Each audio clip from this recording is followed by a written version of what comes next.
Welcome everyone, it's Mikey Millions here, and in this video we are digging into WallStreetBets' most wicked trades of the fall. Before anyone gets excited to see Control the Narrative and his infinite money cheat, I'm excluding him from this video because I already made a whole video in his honor, as he deserves. If you'd like to see him gut his way to oblivion, check this video out instead. So, minus Control the Narrative and his copycats, let's kick things off with wicked trade number 5.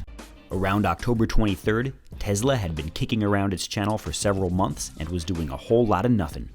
Our man Cyrusis loyally held 1,430 shares through this lull and just knew that earnings on October 24th would send Musk to the moon.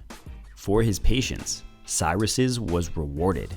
On October 24th, Tesla announced a strong profit where the market had expected a loss. Appreciates a great amount, then will sell off. So Tesla was actually up 30% relative to the other names in the fund. The good news sent Tesla up as much as 25% over the next 2 days, a gain of over $50 a share. By the time Cyrusis posted his gains, he was up over $72,000 with no intention of selling anytime soon. He vowed to hold Tesla for the long haul, and if he was true to his word, by the time of this recording on November 12th, Cyrus is looking at a total gain of closer to $137,000. That's enough to buy 4 Model 3s or 2 decked out Model Ys. Enjoy those new wheels, buddy. Congratulations to Cyrus the Virus. Now let's move on to wicked trade number 4. Our next awardee suffered a brutal loss in the final week of October that forced him to cash out the remainder of his balance to pay his rent. But after dropping some deposits and freebasing margin, Carl Axel 2 was back in the YOLO game 4 days later with $40,000 to play with.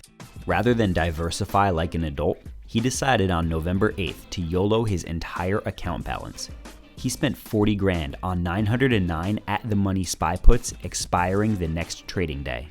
That is, he made a $40,000 bet on Friday the 8th that SPY would drop below 308 by market close on Monday the 11th. If SPY went up instead, he'd lose his entire account.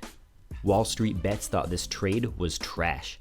Everyone was convinced he'd lose money, so that was a pretty good sign that this trade would turn out profitable.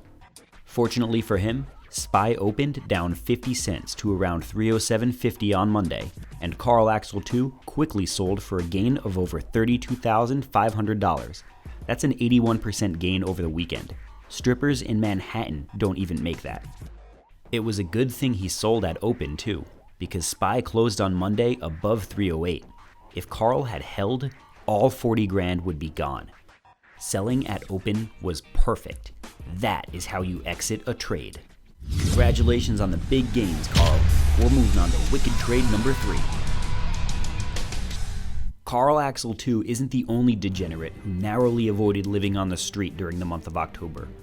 Our next awardee is ChefDicktard and his story of rags to richly colored rags. His trade was absolute fire, but he deleted his post after someone told him the trade was illegal, which it totally was. ChefDicktard sought to cover his tracks, but not before I got the juicy deets. On Friday the 8th, our favorite chef was homeless and living in a car that was about to get repossessed, while trading high-risk options.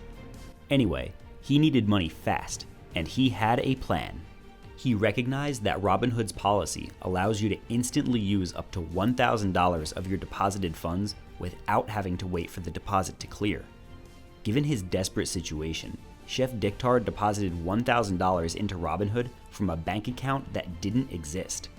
Of course, this transfer would be rejected, but that $1,000 became instantly available, giving ChefDicktard a few hours to make some money before anyone noticed, and he was determined to make that car payment. That afternoon, he YOLO'd all $1,000 on SPY puts. When the market reopened on Monday, SPY had suffered a big drop. He quickly sold out just as the market began to rise, netting him a $600 gain to make his car payment. By the time his $1,000 deposit got rejected, ChefDicktard was long gone with the loot. Stonks indeed. Stay safe, ChefDicktard. Now let's check out wicked trade number 2. On October 28th, GrubHub was trading for just under $59 and was due to post earnings the following day. At the time, numerounojuan decided that GrubHub was garbage. As a reasonable response, he took an $11,000 bet that GrubHub would tank after earnings, buying 30 put contracts at the 59.50 strike. When earnings came out, the market took a Taco Bell-sized dump on GrubHub, with shares dropping as much as 40% to under $33.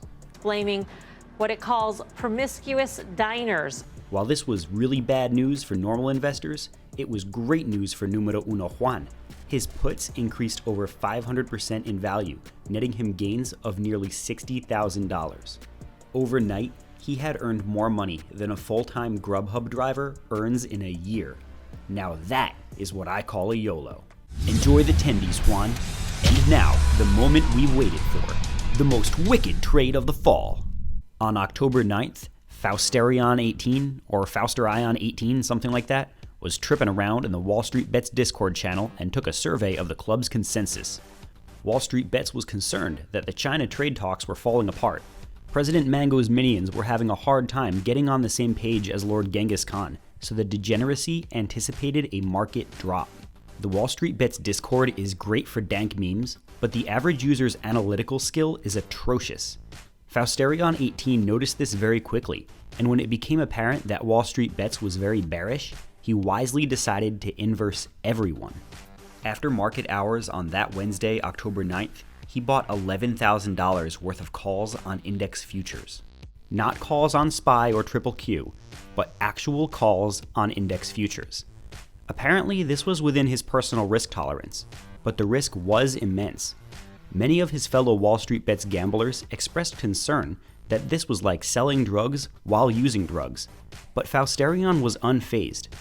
"Don't worry," he said, "I'm not going to take assignment.